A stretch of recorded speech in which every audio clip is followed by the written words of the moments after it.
Mysterious character who aids the forces of law and order, is in reality Lamont Cranston, wealthy young man about town. As the Shadow, Cranston is gifted with hypnotic power to cloud men's minds so that they cannot see him. Cranston's friend and companion, the lovely Margot Lane, is the only person who knows to whom the voice of the invisible Shadow belongs. Today's story, The Voice of Death.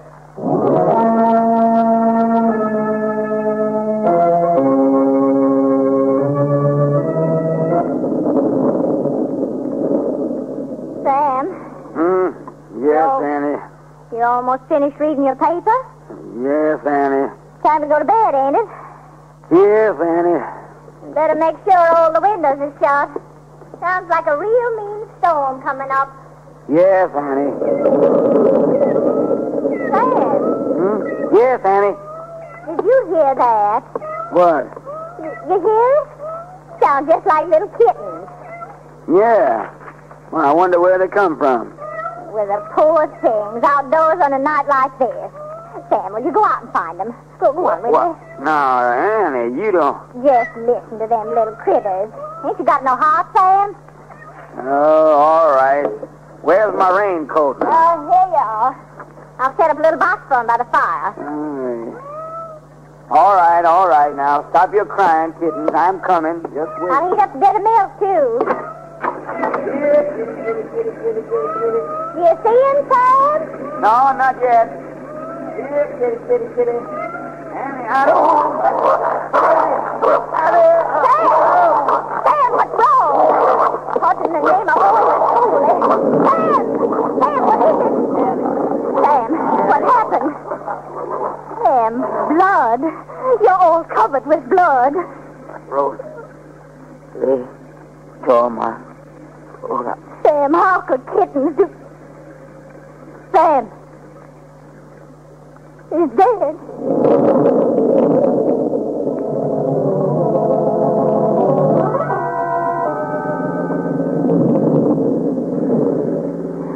Well, I must say, Lamont, that we picked a fine day to go visiting.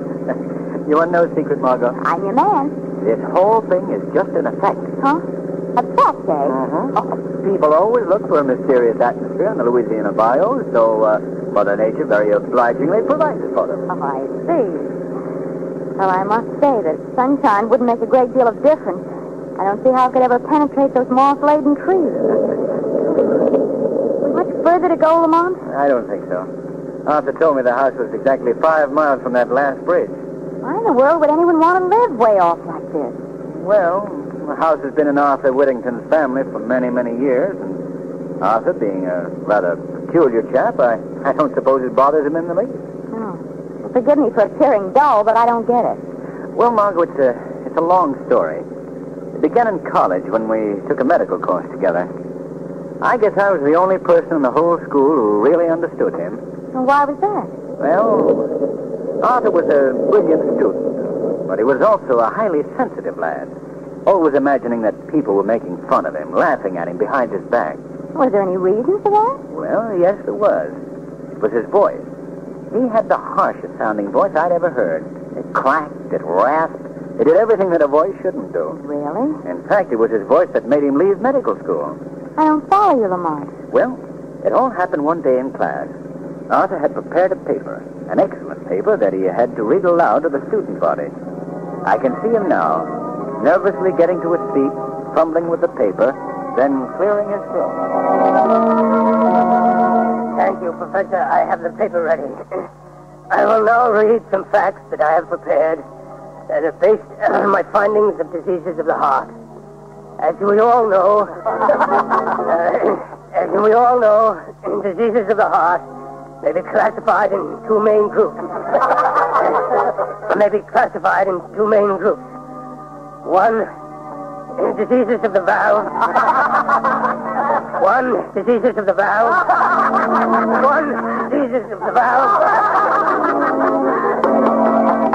Gentlemen, please. You may proceed, Mr. Wittington. Mr. Wittington, where are you going? Wait, why are you leaving the classroom?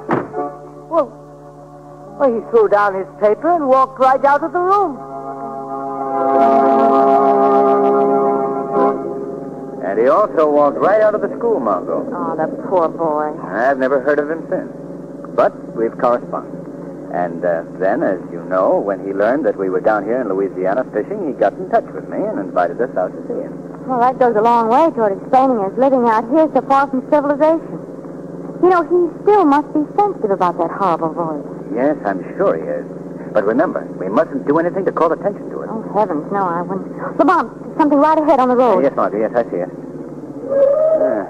This rain on the windshield is hard to... Wait. It's some sort of a fence. Well, it looks like we've reached the end of the line, and not a house in sight. Oh. And there seems to be a sign on it. We better get out and investigate. Button up that raincoat, Margot. Oh, don't worry. Yeah. It's getting so dark, it can hardly make the sign out. Here's your flashlight, Lamont. Oh, thank you. There we are. Well, Wittington Hall. Keep out. That's a nice welcome. Oh, I'm sure that doesn't mean that. Well, looks like we'll have to walk down this path to get to the house. I think I can just see it through the trees. Lamont, did you hear that? Yes. Sounds like little kittens. Oh, the poor things out in weather like this. I'm going to find them.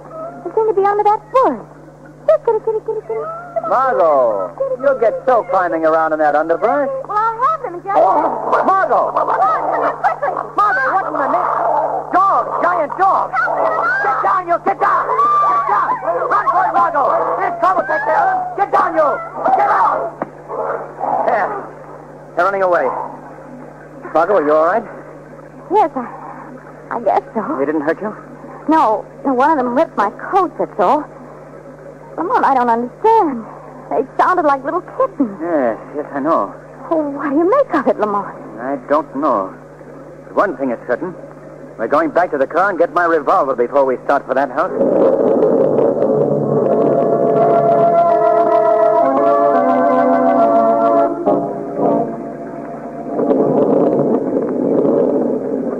Lamont, I've never seen such an eerie-looking house in my life. The broken shutters and the crumbled stairs, those unpainted walls. Don't tell me that this is the Wittington mansion. I guess it is, Margot.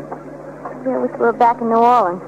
Well, if you'd rather we... Well, no, we've come this far. Go ahead and knock at the door. I promise you, if a ghost answers, I won't be surprised. No. Frankly, nor will I. You going to tell Mr. Wittington about the dog? Of course. Why not? Well, it may sound a bit strange in the telling. Dogs that sound like little kittens. Well, he may know who's... What do you want? Oh, good evening. We'd like to see Mr. Wittington, please. What is it about? He's expecting us. There are no guests expected here tonight. Well, if you'll say that Miss Lane and Mr. Cranston are here... I tell you that Mr. Wittington is not seeing anyone tonight. Jasper, what is it? People here, Mr. Arthur. Oh, Arthur, it's Lamont Cranston. Lamont, come in. Jasper, you old fool. I told you we were expecting Mr. Cranston. Sorry, Mr. Arthur. Come in, sir, please. Well, Lamont, I'm glad you were able to come. It's good seeing you again. Well, thank you, Arthur. I'd like you to meet a friend of mine, Miss Lane. This is Arthur Wittington, Margot. How do you do, Mr. How do you Lane? do, Mr. Whittington? Well, come, take off those wet coats. Yes, we're more or less swimming in these. Jasper, show Miss Lane and Mr. Cranston into the living room. There's a fire there, Lamont. You can dry off. All the comforts of home. Yes. Now, if you'll excuse me for a moment, I'll go and arrange for dinner. Oh, yes, of course. You will come this way, please. Thank you. Lamont, this place is just as scary inside as it was outdoors. Yes, I see what you mean. Those musty walls and that worn furniture. The candles and old-fashioned lamps. Gee, I don't understand how anyone can live here. There's something else that's more difficult to understand, Margot. What do you mean? That man that greeted us was Arthur Wittington. But it was not Wittington's voice.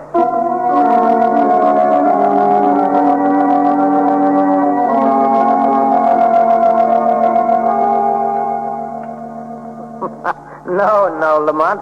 I saved this wine for special occasions. Very special occasions. Well, we're flattered. I suppose my mode of living is a bit mystifying to you, Miss Lane. Mystifying? Well, my staying here in the wilderness, in a house that's almost in ruins, living alone with just the servant. Well, I think it might have its advantages, too. Well, I'm glad to hear you say that.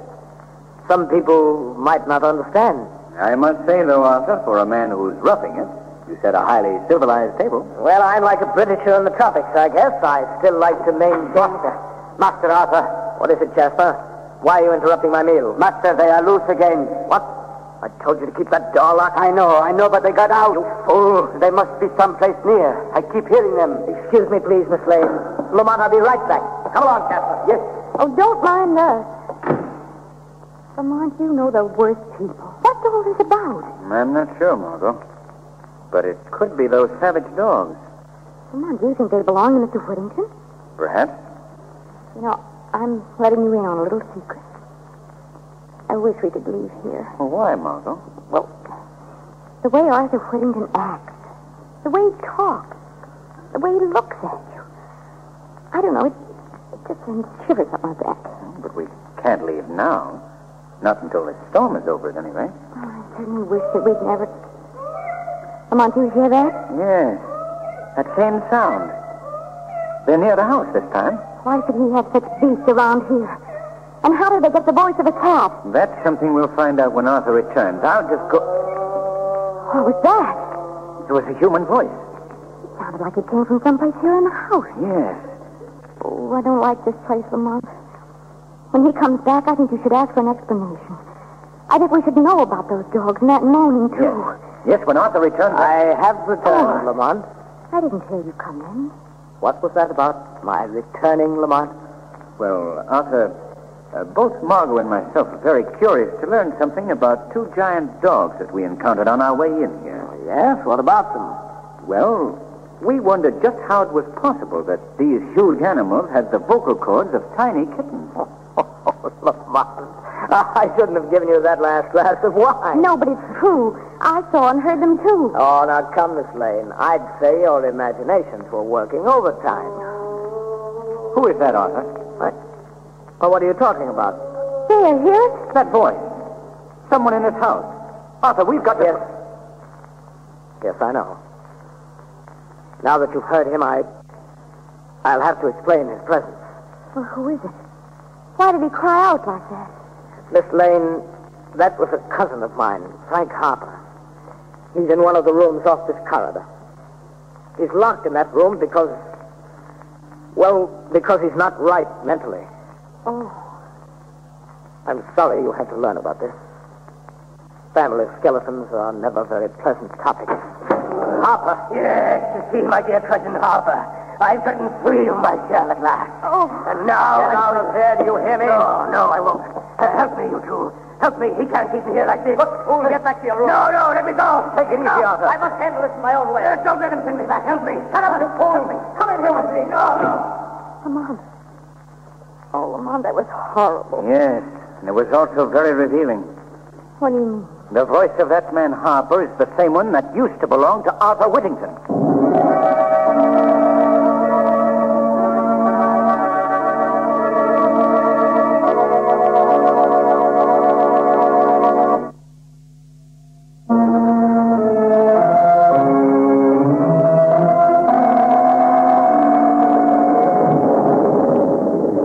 Lamont, what does all this mean? I don't know yet, Margot.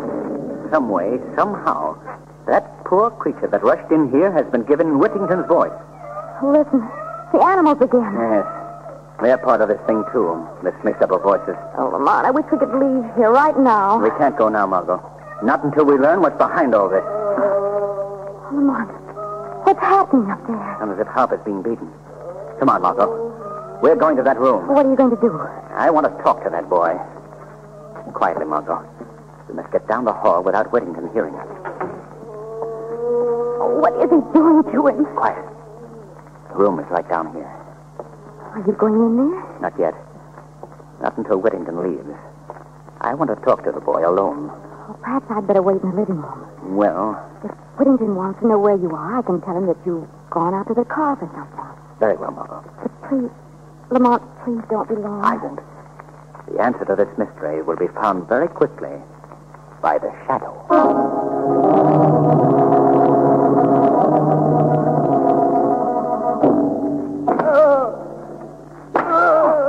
That'll teach you not to go running around this house. Now you stay here and be quiet, understand? Either to obey me in the future. Good night, my dear cousin.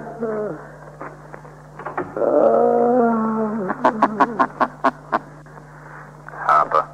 What was that? I've come here to help you, Mr. Harper. Hearing things. I'm hearing things again. No, you're not. Who speaks to me? I am called the Shadow. I see no one. I'm standing right here beside you. But you can't see me because I've used my hypnotic power to cloud your vision. I don't understand. Listen to me, Harper. I'm here to help you get out. But first, I must learn something from you. You'll help me? Yes. But tell me, why are you here? Why has your cousin kept you locked in this room? He's jealous of me. He always has been. How did he get you into this house? I came to visit. Just like that couple I saw in the dining room tonight. But I never got out. They never will either. Why do you say that? He will use them just as he used me. For his devilish work. Why was your cousin jealous of you? My voice. Yes? What about your voice? I used to have the voice that Arthur has now. I knew it. What did he do? How did he accomplish this transference? Came to my house one night. Had dinner. Then I felt drowsy. I'd been drugged. Yes, then what happened? Well, when I came to, I was in his laboratory. He has a laboratory here in the house? Yes. I was strapped to a table. I fought to get loose, but it wasn't any use. Then he clamped an ether cone on my face. I passed out. And when you came to? When I came to, it must have been days later. I had his voice, this horrible voice of his, and he had mine. And you've been kept prisoner here ever since? Yes, always in this cell. In this same cell. Even the dogs get out, those savage dogs that he gave the voices of little kittens. Oh, I see. That accounts for the dogs. Well, I promise you this, Mr. Harper. You shall be free to leave this cell of yours after tonight.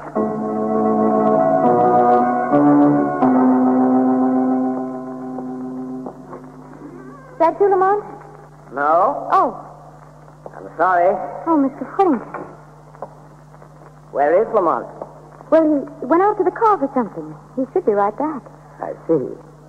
Well, perhaps you'd like me to show you your room while we're waiting. Oh, no, thanks. That's all right. I'll wait for him. I'd rather you come with me now, if you will. I have several chores to perform, and I'd just like you to know where your room is. Oh, very well. Just down this hall, Miss Lane. Thank you. I think you'll be very interested in what I have to show you. This will be your room. Won't you step inside? All right. Is there a light that I can... What are you doing? I'm just making sure that no one will disturb us, Miss Lane. Why did you lock that door? You'll see. Now we'll put on this lamp. There. It's wrong. What is this place? This is my laboratory, Miss Lane. My workshop, where I conduct my experiments. Let me out of here and unlock that door at once. I'm sorry, but you're staying here. If you don't let me out, I'll call for help. Lamont will hear me. Why don't you call? Lamont! Lamont! Before you continue, Miss Lane, you might be interested to learn that these walls are completely soundproof. Why are you doing this? Why have you got me here? You're going to help me, Miss Lane. Help you? Yes. You're going to be a party to an experiment of mine. My greatest experiment. What do you mean? You'll learn soon enough. First, I'm afraid I must strap you to this table. No, keep away from me. Stop being such an obstinate No, fool. don't do that. Lamont! Stop pounding on that door. Let go of me. You come with me now. Oh. On this table. No, you can't do this. There you are. Let me go. Let me go. Now a few straps to hold you securely. No, let me loose. There we are. Oh. Now you can struggle or scream as much as you wish. I'd particularly recommend the scream. It may be your last chance to use it. What do you mean? This experiment of mine has to do with your voice, Miss Lane. That's my work, you know. The transference of voices. What are you saying? You've already heard two of my examples. The dogs with the voices of little kittens, and my cousin Frank Harper. And it's true. What Lamont thought is true. Oh, so he guessed my secret, eh? Well, he'll never live to tell it. Oh, no. You will survive, though. But you won't be able to tell it either, Miss Lane. What are you going to do to me? I'll show you. The answer to your question is in this box. Let me open it. There we are. A cat. Yes, a cat. Have you ever seen a more beautiful cat? She's pure Persian, aren't you, girl? What has a cat got to do with me? A great deal. And giving her your vocal cords. No, you don't know what you're doing. You're mad. Not at all. I merely have a great hatred, Miss Lane, for the entire human race. They ruined me. Their hearts of cruelty blighted my entire life. But animals, you're different. Aren't you, my little pet? No, you can't mean what you're saying. But I do. Lady knows that, don't you, girl? She knows that after tonight, we'll be able to converse. Be able to tell one another all the things that we've kept stored up. You can't do this. And you, Miss Lane, as befits your sex, you will have the vocal cords of a cat. No. Now I think we can proceed with the No, experiment. keep away. There will be no pain. This ether will take care of that. Are you ready? No, please. No, she isn't ready, Mr. Wittington. Who is that? Who spoke? I spoke to you. Who are you? I am called the Shadow. Don't try to find me. I've made myself quite invisible to your eyes. What are you doing here? Why are you interrupting my work?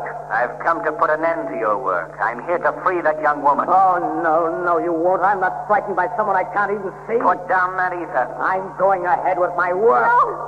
You may not be able to see me, Mr. Whittington, but I think you'll feel this. Why, you... Now I'm releasing this girl, and then I'm holding you until I can get the police out here. They'll be very interested in your experiment. You think you can keep me here, do you? The light. Put out the light. Now, Mr. Shadow, I am invisible, too. And I'm getting out here right now. Stop it. He's going through those cases. Come back here, Whittington. Come and get me, Shadow. Come on, Margot. He's not getting away. There he is, crossing the lawn. Evidently trying to get to our car. Look, Margot. Those two figures running after Whittington. It's the dogs, the giant dogs. They're chasing him, Lamont. Oh, they're tearing to pieces. Whittington, look out. Oh, Lamont, you have to do something for him. I'm more concerned with doing something for you, Margot. Those animals have spotted you. Quick, back to the house. Oh, they're coming at us, Lamont. I'll never see him. All right, you stand still, Margot. I'll take care of them.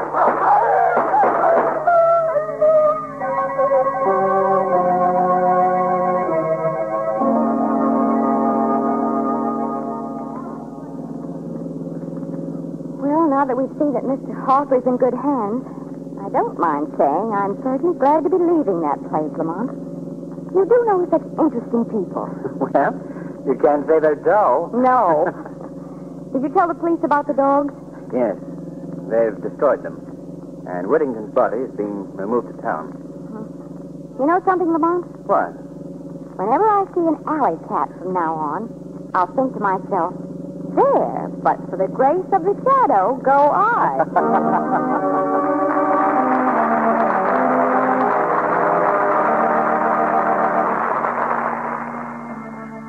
The weed of crime bears bitter fruit. Crime does not pay.